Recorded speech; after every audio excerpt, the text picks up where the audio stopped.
I should say aye. All right, we'll call the meeting to order for the Park and Rec Commission, North St. Paul, October 23rd, 2024, 6:30. Sarah, could you do roll call, please? Absolutely. Lloyd Grachek, Here. Laura Greenlee Carp is absent. Dave Andren, Here. Ben Hansen is absent. Ingrid Kohler, Here. Sue Springborn, Here. Sarah Zaradka. Here. Seeing a quorum, adoption of the agenda, I motion. make a motion. Dave makes a motion, I'll second that. Ingrid seconds. All in favor, say aye. Aye. All opposed. Approval of the minutes on September 25th. Need a motion? I make a motion. Dave makes a motion, second. I'll second it. Sue seconds it. All in favor, say aye. Aye. All opposed? All right, we don't have Zoom anymore, right? Okay. Anybody from the public would like to talk to the Park Commission?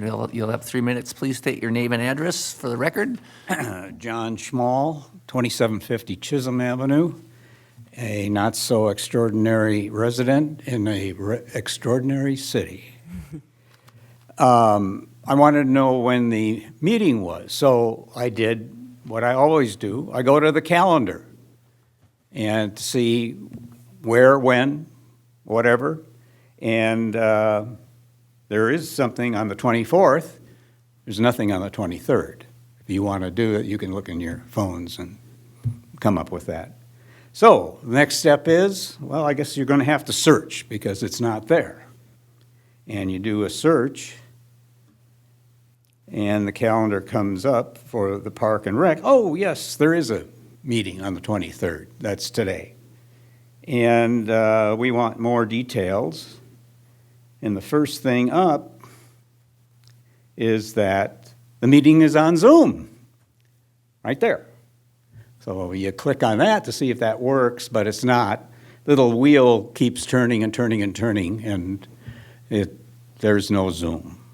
I know there's no Zoom because I was at the council meeting when they announced there is no more Zoom. But I just found out tonight by going in that little room why, and you can do the same and find out the real reason why it was done away with. But the real reason to be here is that subject of the park dedication fee. I started that journey 10 months ago, just by saying, I wonder if they really got the money. And the city attorney, when I did bring it up for the first time, said, who told you about this? And I said, no one told me about the problem. I was just making a shot in the dark. Did 37 years with the Customs Service, always looking for trouble. And I have a good feeling for finding trouble. So we're now 10 months later, and we don't have that $80,100 in the bank in the park dedication fee. You can go to the August 20th meeting where the big discussion happened, and it was said that it was approved that the city would come up to the money and make the park dedication fee That's 3 whole. minutes, John. That's 3 minutes. Isn't that nice? Anyway, good luck with getting it. I asked the finance director, when's that money going to be transferred? And he said, when the council decides that it's going to be transferred. Okay. Good luck. Thank you. Thanks, John. All right. Let's move to commission business, HGA updates. Oh, we did have that written public comment. Do you mind reading that? Oh, sure. Do we know the name? No. Okay. This was received at the Casey Lake, one of the Casey Lake meetings? Okay. Public comment on renovations to Casey Lake. These were the suggestions. Grove of shrubs, trees to play in like Casey used to have. Obstacle course to redo adults. Teens. Ninja park like Jordan. Drive-by for control. Non-sporty hangout for teens. And ask kids. Sales for shad with picnic tables. city-sponsored internship to keep spaces clean, and food available for kids. Thank you. Thank you. This was brought to us, she wanted to give this to, at the time, to Noah, who's on the team with HGA. Right. She had mentioned to me that there was these shrubs or something that was up at Casey years ago where the kids could play in and make forts or whatever. She would like to see that incorporated somewhere else in some of our parks. The drive-by area, what she meant by that was having some of our parks a little more visible, so as police officers can drive by, just make sure that everything is on the up and up and no illegal activities are taking place. That's what she meant by that. Okay. So. And I told her, I said, if you look at some of the other ideas, we're trying to incorporate some of those in some of our newer park designs, so. And so she just gave me that note, like 20 minutes after I talked to her, and says, make sure he gets that, and she meant Noah. And lately, I've been under a bunch of other stuff, so I did give it to Sarah, so, that's all I could comment on that. Just pass it around. It's really funny because my kids were having a long discussion about those particular shrubs on the way to school this morning, so that's funny that that came up. Really?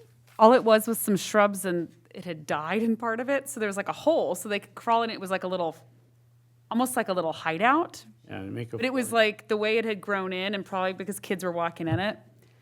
It was just funny because my kids were talking about that this morning. We can't just pop one of those. But I think it's the idea that it's like play, but it's not, it's like a secret.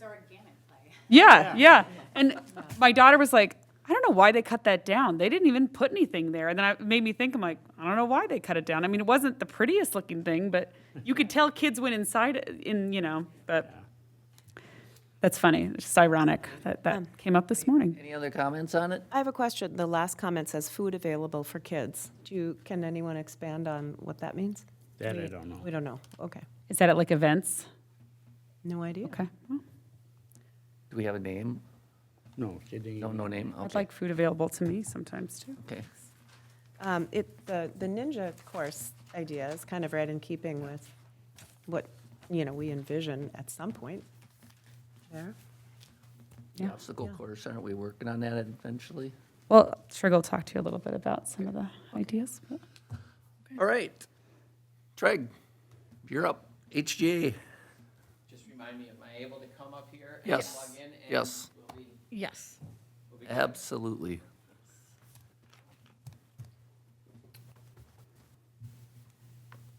I was doing.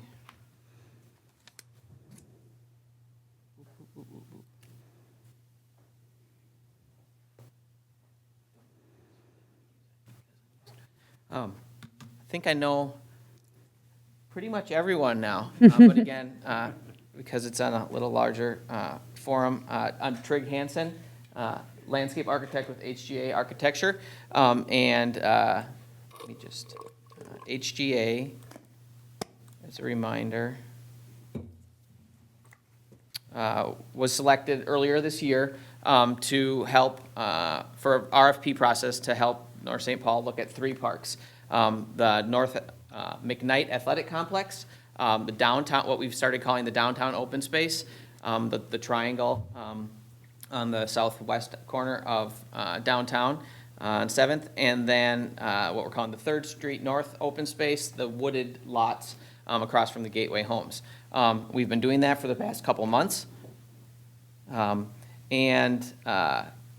Beginning in August, early September. And where we are today is that we just came out of a meeting with Sarah, Sue, Dave, and the rest of the HGA team and Sarah Lang, looking at where we are on some draft preferred design concepts. We've solicited a bunch of community engagement that has taken a bunch of different steps. Most recently, we did a virtual focus group with HGA, city staff, and folks specifically from North High School and the school district, ISD 622. That one was predominantly about the McKnight Athletic Complex. We know and we have learned and got a lot of empirical, experience-based, emotional-based information on that park and the desires and moving forward. We also then talked recently at the open house, 2 open houses a couple weeks ago at Casey Lake, to the wider community where we talked about all 3 projects specifically, and had a lot of great conversations with the public. Didn't have our clicker there, so counting every individual, but we know we talked to at least 50 people, possibly up to 70 or 80 people.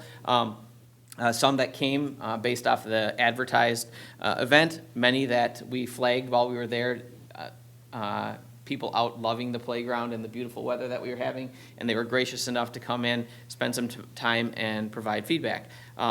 Those are a couple of the community and public engagements that have been informing the conceptual design directions that we've been developing right now. Hearing what the city wants and the public wants, and at these different parks, after kind of posing a lot of questions to them, and that's where the design concepts are from this one. We'll get into those briefly, and I do think this is a good opportunity, and Sarah, anyone correct me if I'm wrong, to have a larger open conversation if available about the project and where things are. One of the things that we just did talk about at this meeting was initial cost estimates. Our scope does have providing cost estimation of the design concepts to help inform next steps with the city once we're done with this project, and in conjunction. And there's always a level of, whoa, that's what it costs to do some projects that we're talking about.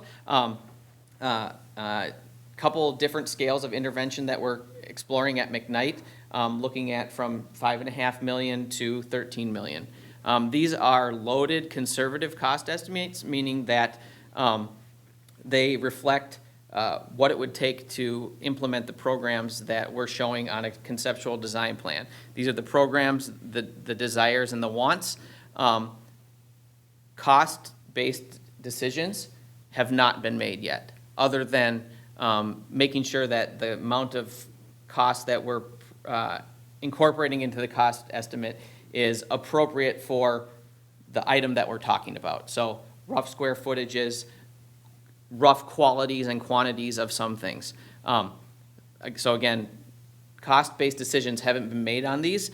These are, that's the level of what information that we're carrying right now. So for, that was a little off topic, but so McKnight, somewhere in the range of 5 to 13 million for the downtown open space, based on what we're showing right now, around 600,000, and a range of 700 to 900 for developing the 3rd Street one. This brought us into some conversations about where funding and implementation dollars for moving forward with one or any of these projects might be. We've talked about and as a team kind of understand where the current capital improvement plans are. We've highlighted some of these. They're supposed to be small. We're not going to necessarily get into the details, but there could be opportunities to utilize those or shift them around within the city. One topic or one fund in that vein is that there's planning for some improvements at McKnight for the paving and the parking lot. Does it make sense to do that now if we're talking about a larger planning and design effort? Could that funds be shifted to one of the smaller parks to implement that sooner? That's something, some of the conversations that I think should be starting to take place within the city in order to implement some of these projects in the future. There's a whole host of opportunities that the city can leverage to grants, partnerships for any of these. This is a kind of thinking about potential financial partnerships with the school district or DNR, environmental trust funds to the whole host of professional sports organizations that have community foundations that fund opportunities within the community. But I think we, as a group, in the meeting right prior to this, kind of fully discussed how moving forward, now's the time to start positioning and really thinking about within the Parks and Rec Committee, from the city management, community development, wherever those want to take place, that those conversations, and we're starting to leverage the mechanisms that we can. So I'll get into the downtown open space, the triangle right off of 7th. We presented 2 options for this at the community open house. And these are the 2 options. One, the front porch option, which a little bit had a few more votes. And in general, the conversation that we've had as from the task force team is that there's an opportunity probably to blend pieces of each of those options into one moving forward. A lot of conversation about what level of implementation. What does it want to be less presuming or more presuming of a park? And a lot of conversation about what the idea of public art and public play based artistic endeavors have into the park too, at this location, which led I'm going to back up. Sorry, I lost my train of thought. We highlighted the public art and some of the swings and play sculpture potential programming because they had a lot of support or strong reactions in this community engagement process.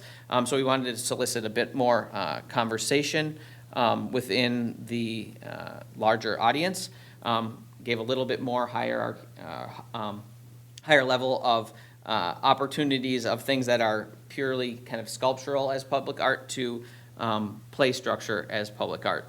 And in general, the direction that we've heard for the downtown public space is that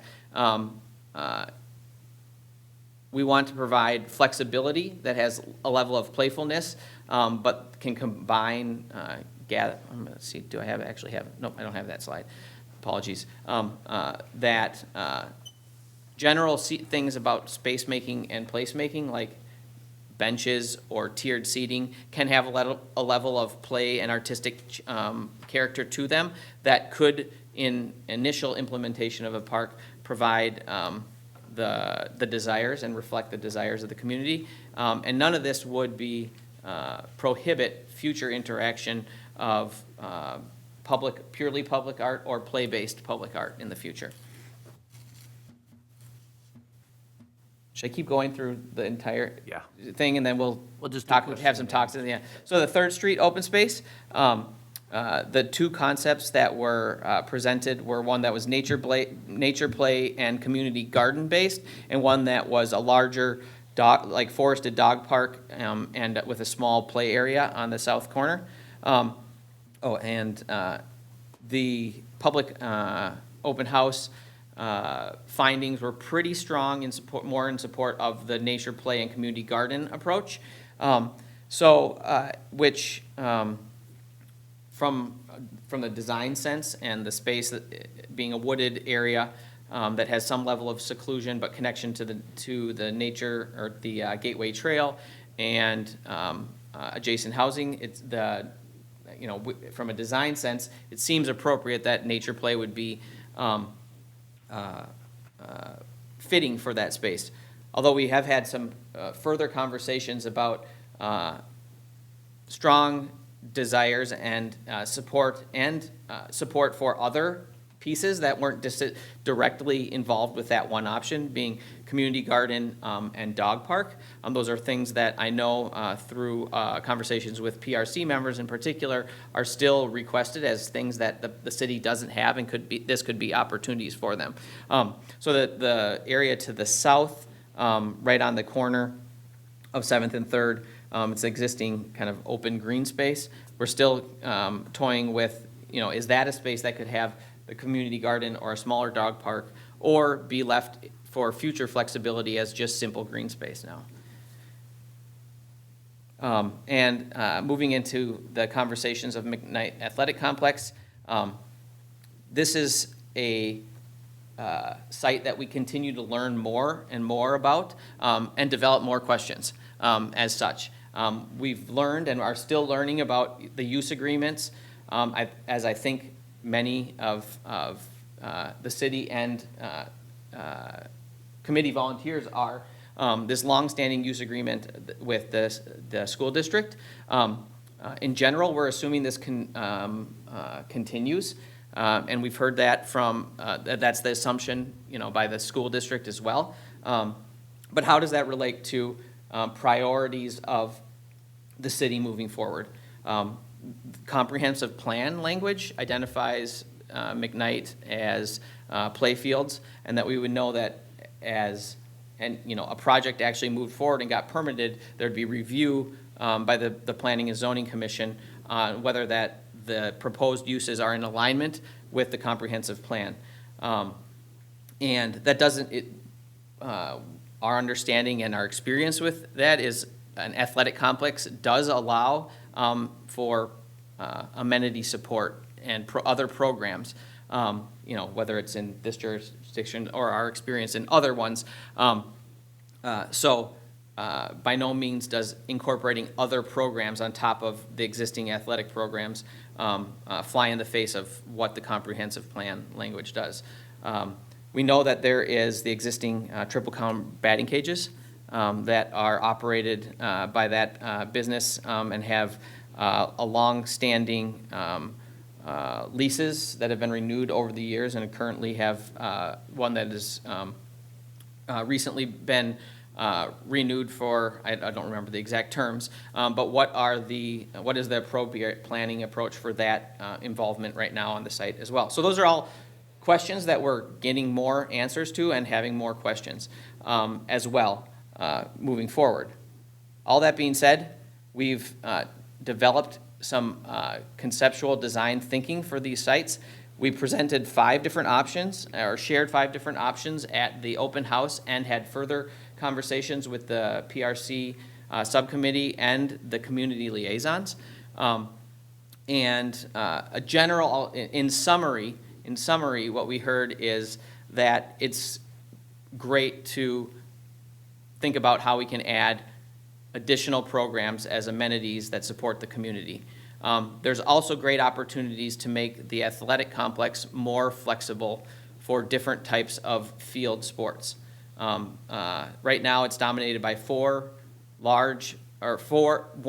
field sport type, the baseball and softball. I guess that's 2 potential. But there's opportunities to overlay field flexibility within that, and that's what we're exploring in the design concepts. So I'll briefly walk through the general scope of what the design concepts are thinking. One is this upper left one. This option 1 is taking essentially all of the area that is not the baseball or softball fields and saying this is the scope of the project to work with, improving the parking, taking one of the tennis courts that is currently not used, and improving it to have some level of sport court, and potentially thinking about part of it could integrate something like a bike skills or a skate park. Turning the T-ball area into a fully flexibly programmable field. This is not a great size of image, but this is a artificial turf field shown that you could have back-to-back uses with for small soccer programming, small flag football programming, all kinds of things like that. That is a desire that we've heard from our liaison at the school district, who is also the coach of the soccer team, who says that, or has relayed that not only is the high school soccer program could utilize that, but a wider community level soccer and other youth development programs could utilize a program like that. Option 2 is is in the same vein, but it focuses on a larger flexible field and diminishes the amount of additional playground or sport court programming that is proposed. The two bottom options are thinking about how can we serve the existing softball and baseball programs that are fully supported right now in a much more flexible way and serve a bunch of other athletic type field-based sport programs. So this would propose that you take the North 2 softball fields and convert them into fully flexible field. This would be in its most common contemporary sense right now. It's an artificial turf build where it's synthetic turf over pervious subbase. So this could be utilized in the rain or snow or shine and potentially year-round, even during the winter in the colder months because you can clear snow and things like that, or you could dome it. This also positions the thought of placing a park building right now in the location of where the batting cage is, potentially capitalizing on infrastructure and utility that is there already. If you had a larger athletic flexible field complex, you would probably want storage and operations and additional bathrooms, potentially meeting space, small events, and things like that. We heard a lot of conversations at Casey Park at how great the Casey Park Pavilion is. This is a building in similar vein and scale to that, providing indoor-outdoor bathroom opportunities, rental opportunities, indoor-outdoor spaces, overhangs, things like that. So one of the, moving forward on this site in particular, one of the questions, and we just kind of formulated this in the meeting leading up to this, is who and what are the priorities from the city's position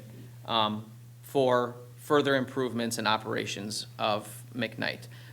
We see from a design side, we see huge potential to improve and add layers to the way that the shared use agreement is already happening with the city in support of the school district, with some structural, physical structural, and some operational structural adaptations and creativity. So what this doesn't, it shows replacing 2 of the softball courts, but what it doesn't do is eliminate them. Those are still softball fields that are usable as softball, but they're also usable for soccer, football, lacrosse.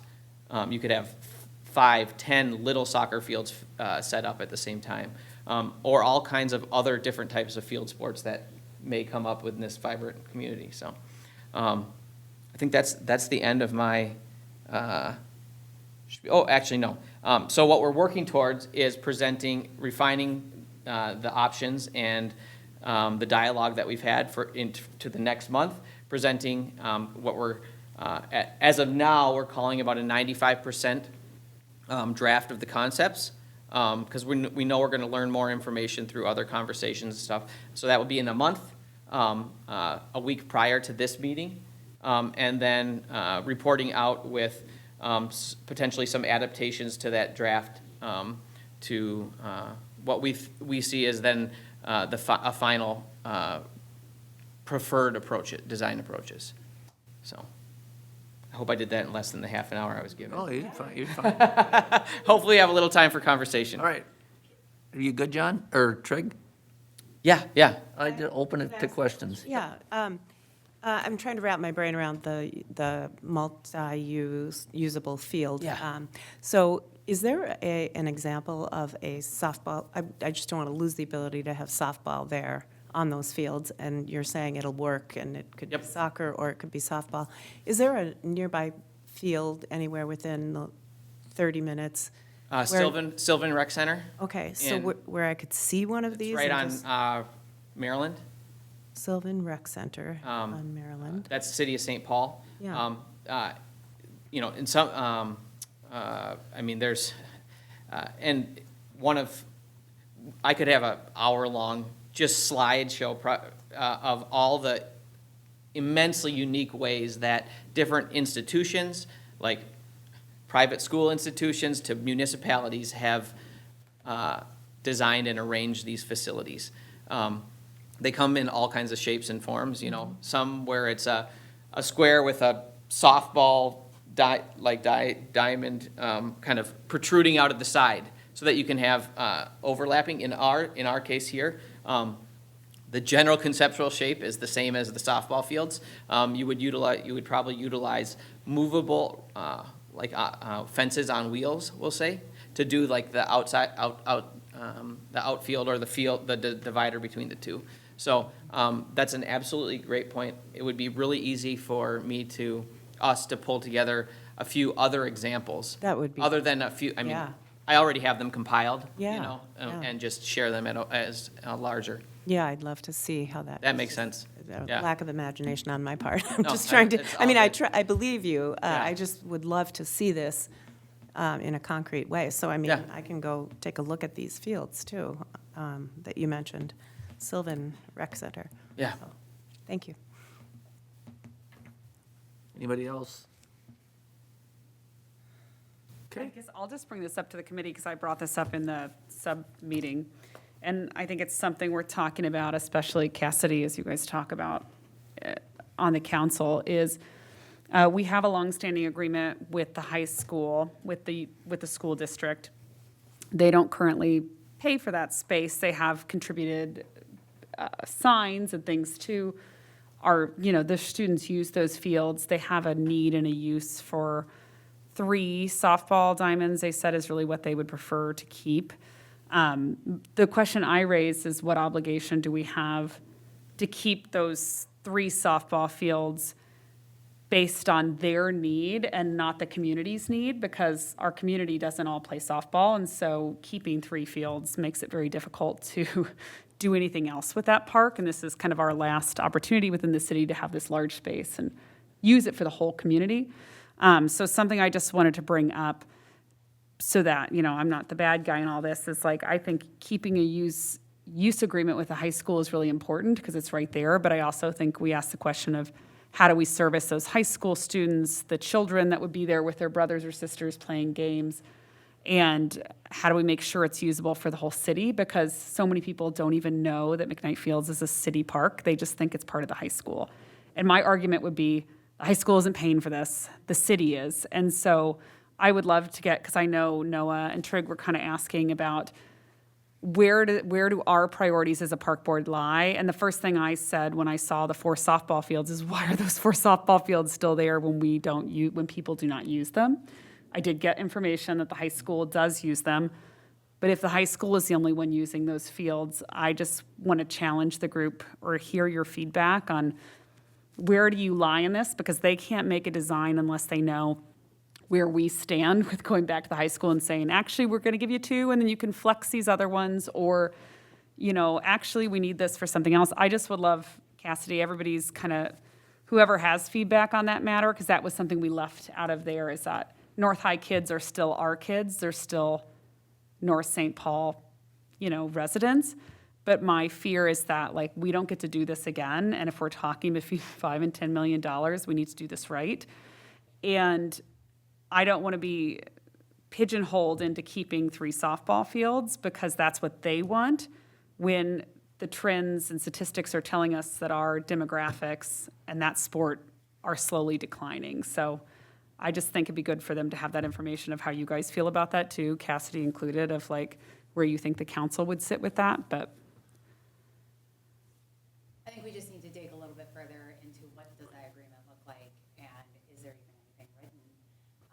Right now, that space is, from my understanding, and I can't speak on behalf of all the council, but my personal understanding is that it's just there. And it's our space. That's all I'm aware of. So moving forward, what is the city's commitment to the high school, and where does that stand? So that's more of a conversation that we would have to. dig more into. Yeah, I'm just processing. I don't want to tick off the school district by any means. That's not my goal. But it's also if there's 100 softball players that use that field, we have 11,000 people in this city that aren't using it. And at some point, we have to weigh the balance between what is better for our community and what is best for the high school. And my strong belief is that, like, we're here to make sure that this park functions for the community. And I want to be agreeable with the high school too, because I want those students to have a place to play. I want those students to have that use. But I don't know where the line draws, and maybe that is at Cassidy. Maybe we need to have like do we need to draw it up in an actual contract? Do we need to talk to them about what happens if there aren't 3 fields? Like, what does that look like for you guys? What is your solution, or I don't know. I'll interject one thought, and I believe of all of us, Sarah and I were the only ones that we had a 2-hour stakeholder, and I call it initial stakeholder meeting with it was 3 representatives from the school district. It was like 6 representatives from the school district. 3 of them being North High staff members. One was the principal, one was the activities director, and the third was the baseball coach. We also had community programming director from the school district offices, and one other, I think, a facilities from Operations staff. operations, I think. And it was an extremely fruitful conversation. By no means could this stakeholder engagement with this unique situation be fulfilled in one meeting. So they were very, and I think Noah and Kent and I relayed this, the design, they were extremely open to how is this both a amenity for the school and the city, because Noah, our engagement expert, did a really great exercise that talked about like the current state of the use agreement, and with that use agreement being heavily shifted towards, or towards the school district because of programming use lack of programming use by the city and other outside agencies that may have used to do it. Their entire group, whether it was the high school or the school district side, agreed that should shift. The ideal state is that shifts back to the middle, where it's a 50-50 support, like a equal marriage, versus one where the loudest voice is always them, or the only voice at this point. So, Do they have a financial obligation right now for using the park, I don't know the answer, but I don't believe so. I don't believe so. But, okay, so we need to, like you said, look into that. Yeah, I think we need to, sooner rather than later. I think that would be a good question for Brian. And I'm sorry, not, I always push off to Brian. I'm sorry, Riley, yes. So I would just follow up with Riley Thus, on we've that. identified the potential for funding options or Yes. funding and budgeting to include the school district, who Yeah. potentially is a large stakeholder. Yep. Anybody else? I think until we get further along with the agreement, what the city may have with the school district, the sooner we find out if they're gonna even pony anything up, we kinda at a standstill, so we're not sure. Just like the ball field, there is some stuff that happened with that 30 years ago, which gives them, the Legion, indefinite use of that field. That's why we don't touch that. There's something I would like, because they gave lighting and some other stuff, and this is back 30 years ago, that's something, I think, couple questions that should be placed in front of our city attorney to see how binding that agreement 30 years was, and does it still hold up today? So that'd be, I think as far as the McKnight thing is, a few of us from Park and Rec should really get down with Public Works and city manager and kind of hammer some of this stuff out so we can move forward with any projects that we have down there. Yeah, and I think the, solutions like the hybrid field, Is a good everybody solution. wins with a solution like that. If we know we're on the same side of the fence and we're all looking for the solution, it's probably there in some Well, I design mean, of the- yours. Just engaging a process like this design investigation, and admittedly, it's 3 completely different parks, is leading you on the path to coming up with this. And design and collaborative thinking, we can solve all these challenges, because none of these they're not problems, they're just challenges and opportunities that we can capitalize on. So, I'll just kind of leave it at that, together we can figure it out. So, Anybody else? Thanks, Trig. thanks Lloyd and everyone. Appreciate it. Thank you. Thanks, everybody, for their input.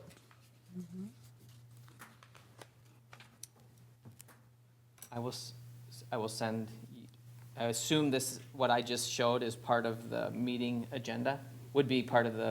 It was not in the packet, but I can include it. If, okay, I'll send it to you. Thanks, Trey. Thank you. I do have one more question. I'm sorry. So you mentioned you might have some slides about this hybrid field. Sorry, I seem fixated on this field. But did you say you had some slides you could share with us? Is there a way for you to, I have a directory of oh, okay. hundreds of images. Okay, never Not mind. I would say it's not curated yet, but it seems like in support of this. And, we have shared them in different venues, like this was just a snapshot of what we've shown. We've shown several precedent images of how, these types of fields. Because this is a little bit different audience, it would make sense to take a little bit of time from our point to share that in a better way than I just did here. Yeah, So, sure. Whether it's email or a conversation, I'll put it together and we can share it. Thank you. So, we could include it in the packet. Okay. Thank you to everybody that's been on these committees and everybody from the public that has been involved in this, because I know it's going to be a long process and it takes a lot of time, but thank you very much. Appreciate it. Thank you for inviting me. You're Thank welcome. you for coming. All right. Park hours. Yeah, so per our council liaison, Cassidy Schwer, a couple meetings ago requested that the Parks Commission develops a recommendation that can go to council on permanent park hours. So that is what this discussion should be about, and coming up with a recommendation. What's the current status? They're currently 7 a.m. to 10 p.m. I guess my question was going to be is, do we have any feedback on how that's going? I haven't heard anything. My understanding way, is it's been good. Yep. Good, okay. Have there been any complaints about the 7 a.m. open, because I'm just thinking by Silver Lake, I'd love to, lots of people will walk their dogs early in the morning or go for a walk early in the morning. 7 is kind of a suggestion, I think, more than a reality. Yes. No feedback from my No, okay. perspective on that time. I don't know if you've heard anything. Okay. Our old hours were like dusk to dawn, was that kind of, no, they were actually No, like it was slated? till 11 p.m. Okay, And then we had those situations Yep. occur, and that's where we were visiting, and we decreased to 10 p.m. Yeah. But we need direction from you all and discussion from you all as to what that may look like moving forward, so we can give, especially now that in January, we'll be opening up for rentals. So that's going to affect that, and we need some direction on that. because the rentals would have to close at that time. Correct. Got it, okay. Yep. I'm really supportive of the 10 p.m. My one question was going to be winter, I guess when I'm thinking about the buildings, that doesn't seem unreasonable because you have light and everything, but I'm thinking about January and it's dark at 5 p.m. and do we really want people wandering on the parks when it's that dark? But I guess I'm trying to be considerate of the buildings here and people who might rent it for Yeah, a but- graduation party or something. Yeah, but there's other uses of the parks, like hockey. There's some kids that are playing, until wee hours. So that would also affect them. So I believe, wasn't our time before was 7 to 11? Correct. Yeah, personally, I don't see any reason not to keep what we have right now. I think 10 PM is probably late enough. I mean, We keep the temp hours, the hours that are temporary as of now. from 7 to 10. 7 to 10, I yeah. agreed, that's what they should be. And that would be my motion, is to keep it from 7 AM to 10. You making a motion? I make a motion to keep it at 7 AM till 10 PM. Second, anybody? My only discussion was going to be the earlier time, but if we had 7 before, I think people who are, I don't think our problem makers were early in the morning, so. I see Ingrid's perspective. I mean, yes, there are people that get up that at 6:30 because they have to be at work, or they have to get up at 5:30 and they have to be at work and they're walking the dogs.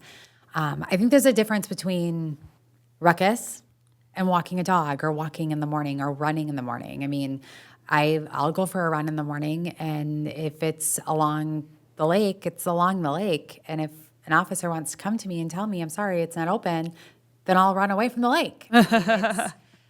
And, We have, oh, I, wait a minute. and I would hope that a parent of a young child who's up at 5 and they can't wait to get to the park, and the kid's playing quietly at the park at 6:30, that I hope that they would know that that's okay, instead of like, oh, no, we can't go over till 7. Do we need a second before we I'll discuss. second. Well, and there wasn't any I mean, there Thank you. wasn't. Okay. Yep. Now we'll go to discussion. Well, I don't see where it's been a real issue in the past. Yeah. At 7 AM, if somebody Yeah. says, hey, it's 5:30 in the morning, and Yeah. and Jojo has to go for his walk, I don't think there's gonna be an issue if they're out there in the Right. park walking the dog at 5:30 or 6 o'clock, and they happen to run into law enforcement. I don't think there's gonna be an issue. Yeah. But if you're out there at 6 AM and you're setting up the band to play something, that might be an issue. Well, And yeah, I think yeah. that's what we're trying to enforce. Yeah, I mean, 7 AM, if it's been 7 AM all along, I was not even aware of it. I just didn't I know. thought it was dusk to dawn, so I Yeah. love what I know. So, but I'm in favor of the 1 hour earlier closing, because all of our parks, like most of our parks, are urban, they're surrounded by houses. I think we need to talk about then maybe getting better signage, because I don't think our parks had, well, we've been working on signage for a while, but maybe one of the post follow-ups is, once we approve this, is getting some little placards like a lot of parks have, because I feel like we might have had them at some point, they probably fell off something or weren't replaced, and maybe we get some better signage calling out the hours, so we make it a little easier on law enforcement and other people. And they would certainly do that, because right now the temporary signs, Those I've seen, though. I've seen those, and I've Yeah. never seen the permanent. I They'll thought it was replace dusk to them. dawn, and I've been on this Yeah, we commission for haven't 2 made years. any, obviously because of what's happening, but yes, that's where. Those are very notably seen. I see those at our parks, but I don't remember seeing the old signs that say the hours, so. Any more discussion? Okay, Sarah, can you read the motion? yes. Motion was to approve the park hours of 7 AM to 10 PM. Motion was started by Commissioner Andren and seconded by Commissioner Zareka. Seeing no more discussion, all in favor say aye. Aye. All opposed? Awesome. That should help get us time to get it to city council, and Fantastic. so we can, great. Perfect. All right, Memorial Park update. Yes, so as you'll see in your packet on page 9,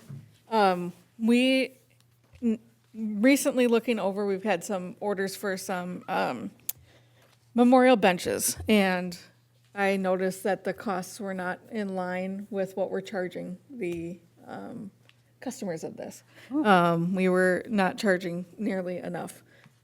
So I sat down with Brian Frandl, our city manager, Riley Grams, the community development director, and Ron Ritchie and Randy Miller, both from Public Works, to talk this over and get a better recommendation of costs and what we should charge the customers.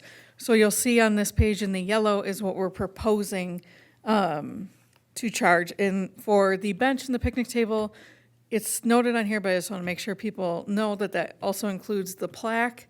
Currently, we have a system where you have to order the bench and the plaque separately as a customer, and that doesn't make a lot of sense. So we're proposing then to combine that. And then it also, the cost includes the concrete, which we all know has gotten very expensive, and then staff time to do the installation. But what we are asking tonight is if, to approve what you see in yellow for beginning in 2025. Looks good. You guys did all the I have a research. question on the 4x8 pavers. Sure. Where are we putting those? They're in front of the pergola at Janie's Playground. Oh, okay. Yep. Because this, I was wondering if somebody tried tying this in with the Vets Park. So, Is this included with the Vets Park, or is that a separate, No. that's a whole separate thing? yeah, Okay, that's why I was wondering, when I saw those, okay. that's why I was wondering what those were for. I'd like to make a motion to approve the suggested prices in yellow for 2025. A second. Dave seconds, discussion. I'm just going to acknowledge that it is and I agree that we need to raise them, especially if we're operating at, like if the city's paying more for them than the person is providing. I absolutely agree. I just want to acknowledge that it's a pretty big percentage of a raise in price. And there might be there might be some people that might be upset by that. For example, if somebody got a bench 3 years ago. But I mean, inflation and cost of concrete and everything, and so I just want to acknowledge that it is a steep raise in price, but I'm still in favor. I think we built this back when we were building the playground, so it was 2013 would be the last time that those prices were probably looked at. So when you consider an 11-year gap in time. Yeah. I did have two questions, even though I made the motion. It is weird that picnic tables are cheaper than benches, just a call out. That's weird. Yep. But second, we have a lot of plaques that have faded and basically fallen off those benches that already exist. So how do we make sure that if someone's investing in this, that we honor those plaques? And I haven't heard feedback, but just noticing it myself, I was a little sad that these people did spend money when we built that playground, and now you can't even read their plaques. And I'm sure people have felt that way, but maybe didn't know who to contact. So one, I think we need to go back and look at what we have now and just make sure that we align whatever plaque we're giving these new things to be the same, so it's aesthetically looks good.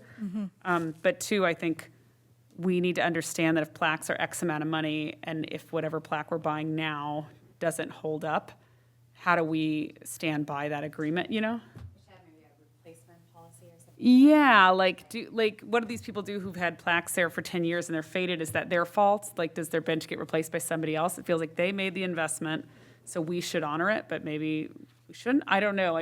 I would say in conversations with Public Works, it's they made the investment. We try our best to make sure that it stays in good condition, but eventually wear and tear is going to happen. Yeah.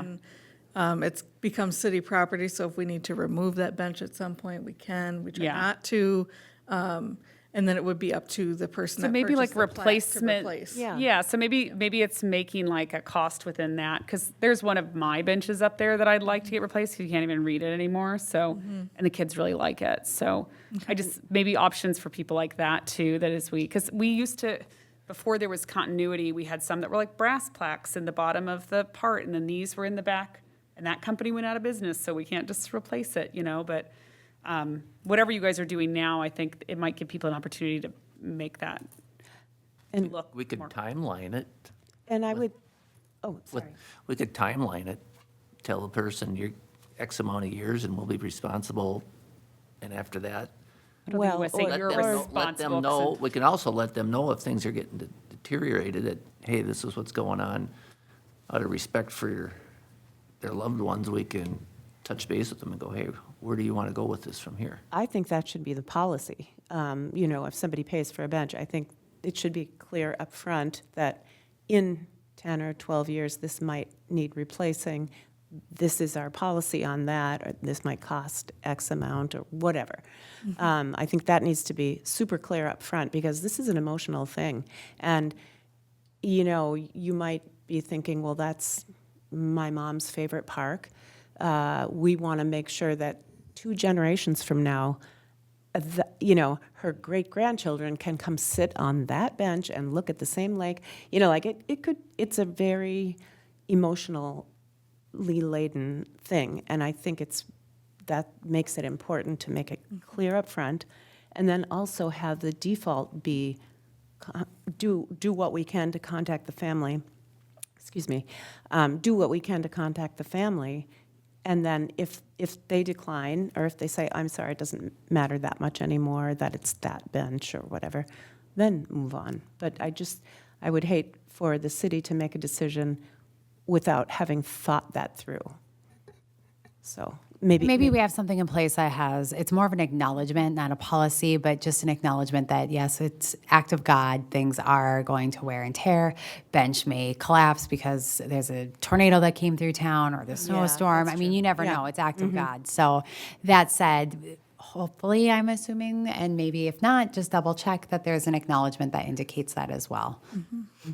Yeah, smart. Any other discussion? All right. Can you read the, Yes, so a motion was made to approve the proposed price increases. As you see on page 9, a motion was made by Commissioner Zaradka and seconded by Commissioner Andren. all in favor, say aye. Aye. All opposed? Done. Thank you, everybody. Park policy? Yes, so this one was included in last month's packet as well, so I hope you each have had time to take a look at it. So if there's any questions, we can get to that. But staff, including myself and Community Development Director Riley Grams, as well as my 2 coworkers, Chris Cherney and Mai Zhang, have obviously spent some time with this park policy and come up with some recommendations for improvements to it. As you can see on page 13 is really where it starts. And this was actually per the recommendation of City Manager Brian Frandl to get rid of the deposits for the park shelter rentals. These are the outdoor open-air shelters. Because we are not doing pre and post inspections of those sites. So the deposit is not as justifiable as the other ones. So that is probably the biggest change that we're recommending there. And then if you continue on to page 14, the other big change that we're recommending after working through this system for a year is that right now, residents of North St. Paul can begin booking for the following calendar year on December 1st or the first working day thereafter. We don't propose changing that, except moving the opening time from 8 a.m. to 9 a.m. It gives staff who arrive at 8 a.m. time to make sure the systems are running and everything is going well before we open. The significant change, though, is currently for non-residents. They're allowed to begin booking our facilities January 2nd or the first working day thereafter. What complicates things with that system is if non-resident wants to book right away in January, our system doesn't allow that to happen. So we actually have to open it, allow the person to register online and close it again. And we have to do this all while we're on the phone with the resident or the non-resident. So what we are proposing is moving that opening date up 2 weeks into December. So December 16th. That still gives the resident of North St. Paul 2 full weeks of being able to reserve before a non-resident can. We would still propose that opens at 9 a.m. as well, just to give staff time to get in and get settled and make sure the system's working. But if we do move forward with that plan, we would promote the heck out of that so people are very aware that, because we're getting a lot of phone calls now about 2025 booking. So we want to make sure everybody's aware that there's that change. Yeah. Is that related to the calendar change? Is that why is the system clunky in January and not in mid-December for the non-resident rental? Because, Because the non-resident can't book, for instance, we had an issue last year where a resident or a non-resident wanted to book on January 3rd. They want to book obviously in December so that they know they have the facility, they want to send out their invitations. Oh, book it for that Yes. early part of January. I So, see what you're yeah, saying. so by moving the non-residents up a couple of weeks, it still gives them time to book early January if they'd I like. see. Okay. So it makes it a little bit easier for everybody if we do it that way. Just the other things that are changes in this, and you can certainly look through them. Just an additional tip on access to Casey Lake, making sure that your key code works. We wanted to identify that rescheduling a reservation is not an easy process for staff. So we wanted to include that in the refunds and cancellations policy where we withhold the $25 administrative fee. It's a lot of, we have to refund a person and then rebook it for them on their behalf. It takes us a little while to process a reschedule. So we wanted to note that in here that we would like to withhold the $25 administrative fee for that as well. And then the other things of note, let's see. The food truck portion on page 17 is being temporarily removed. We do not have a current food truck ordinance in the city. Therefore, technically, they're not allowed unless they're associated with a special event. So having it in the park rental policy doesn't make sense. We're working on that policy to add that to our ordinances, but for now, we'd recommend just removing that. Did you have a question? Sorry. I was just going to say, can they get it from the city? I mean, could that be that's a totally separate transaction with the city? The food truck The food truck? license? Yeah. Right now, you can't purchase a food truck license with us unless you have a special event permit associated with it. And people that rent Case Lake Park aren't pulling those No. permits. So we're hoping to get that on the city ordinances soon. But for now, we'd recommend removing it. The inflatable and moon bounces portion is actually a recommendation, again, of City Manager Brian Frandl.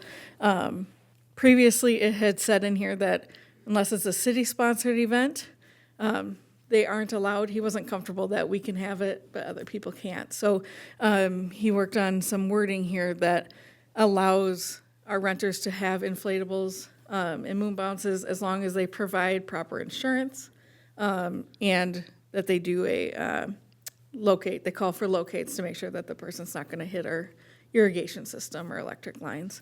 And we're glad to help a person through that process as well. Is that a popular thing?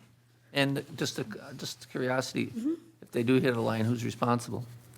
Do they know they'd be responsible? Yes, that would be very clear, yes. Okay. Is that a common request? Yes. Yep. But they are dangerous, so we want to make sure that we know what we're getting into. We did want to add some language about tents, staking tents. We misworded that in here, but we do not want tents being staked in the ground. Again, same thing, they could hit something, so sandbags or weights are required. And then the last few changes from the fire department, that you can have your own grills there. You can bring any type of grill as long as it's 20 feet away from the buildings or any of the structures. And then we just added some facility emergency numbers on here as well that weren't included before. So if there's any questions or concerns on any of that, I know that was a lot of information. We can certainly talk about it. I got a question. Yes. Like when someone from, let's say, Maplewood reserves one of our facilities, Yes. and let's say they do that in mid-January. Mid-February, because these people don't know each other, a resident of North St. Paul wants to rent the same facility at the same time. How do you handle that? Because the residents should have top priority over a non-resident. So how are you handling that situation? Yeah, that's a great question. So the priority comes in with that first couple weeks of booking. After that, it's a first come, first served process. So if the resident of Maplewood booked it, they booked it. So it's unavailable to anyone else. Then my other question is, have you talked to Public Works as far as Housie Park is concerned? Because of keys, couldn't we put a code lock on that as well? That is currently still in discussion. There's some concern over cost of that. But that is being floated around and really Because my recommended by concern city is, staff. if Lloyd rents it and he gets the special key, and he goes out and makes a copy of that key, and 3 weeks later, he has a wild party there. Not saying he's going to. I'll just have it at my house. But, I got a park next to me, I'm good. No, but see, that would be my concern there, is the key. Yep, yep. and yes, city staff fully supports, at least from my perspective and my coworkers in Public Works, that we'd like to see the key code implemented there. So there is some discussion around that, and I can at least let leadership know that the PRC would like to see that as well. So that would be my recommendation towards those. And I wasn't sure how you were working that out, if, and somebody says, hey, Casey Lake would be a great place to have my wedding venue, and they book it right after Christmas, rather than in January, and the guy who's in North St. Paul's had the Zion the same thing. I just wasn't sure how you were handling that, so. Okay. When they rent, like at Housie, it's just the building or the open shelter, correct? It's Now- both. Yep. It's both. It's both. Oh, it's both? Okay, but it's not the pickleball courts or anything else? No. Okay. Oh, I had a question about the Northwood shelter. Does that get rented? That little- I want to say this year twice. Okay. Not very often. So one of my concerns is accessibility for the person who just wants to have a picnic and wants to get out of the rain or whatever. So I'm always a little, like, if there were two park shelters on the property, maybe one could be rented. It just feels weird to me to go, oh, no, I'm sorry, we've rented this. This is not a public. It somehow suddenly starts feeling not like a public space Right. for park goers. And, I just think we need to kind of consider accessibility to, people who are just visiting parks, who know nothing about the policy for shelter rental and all of that. So this just seems like one of those shelters that maybe doesn't need to be rented. I don't know. Maybe somebody would disagree with me who wants to have a party there, a birthday party there, and I don't know. So I was just curious as to how many times it got Yeah, rented. just a couple. pretty Same good. with Colby Hills too, not very often. Yeah. Do we have any ordinances in place that say I can't go over there and put a tent up even though I never rented anything? Like, especially with Northwood, I'm gonna put a tent up over there for a while because I'm gonna have a little party. Do we have any ordinance that says, Nope, it's public space. so if somebody puts a tent up, So if they put a tent up once we've passed this policy, PD, and correct me if I'm wrong, can go over there and say, you can't have this tent staked down, just because of the staking policy. But the park is public, Okay. so people can set up a tent or have a party wherever they would but they like. can't stake it? Correct, They have to, okay. correct. People do it all over. You see it in They all the do, parks. yeah. Yeah. That they use, it's good to know that they're gonna use the concrete buckets and so forth. Yeah, and we've had some Okay. issues this past year with some volleyball being set up in some of our parks and it being staked into the ground, and so that's why that's being addressed. Okay. I'd like to make a motion to adopt the new proposal for the park rentals. I'll second that. Ingrid seconds. Any discussion? Seeing no discussion, all in favor, say aye. Aye. All opposed? All right. Reports from staff. I'll start with Cassidy. You have anything? I don't have anything at this time. Okay. Sarah? Nothing for me. All right, I'm going to start with Sarah on the commissioners. Anything? Nothing. Southwood, Dave, where are we? I have nothing to report on Southwood. at this Okay, so time. we're gonna, Dave and I will keep working on that, Okay. figuring out where we're gonna go with the whole Southwood. Okay. Sue? Nothing. Dave? I have nothing on either McKnight or on Southwood, but, and being Ben's not here, when we were at the open house for HGA, it was brought to our attention that on the west side of the building, the, not an arch, but the rafter area that's exposed needs to be restained and sealed. It's fading pretty bad, you can kind of see it. So it was brought to our attention, and Ben was gonna bring it up in his report, but Yep. he's not here tonight, so I was there with him, so I'll just mention that. You So said it was gets on the west side? On the west side. Okay. It's faded pretty bad. So that way Public Works is aware of Yep. what's going on there. Perfect. Thank you. Anything else, Dave? Nope, that's me. Ingrid? Nope. Motion to adjourn. I make a motion. Dave makes a motion, second. Sue seconds, all in favor, say aye. Aye. All opposed? Thank you, everybody.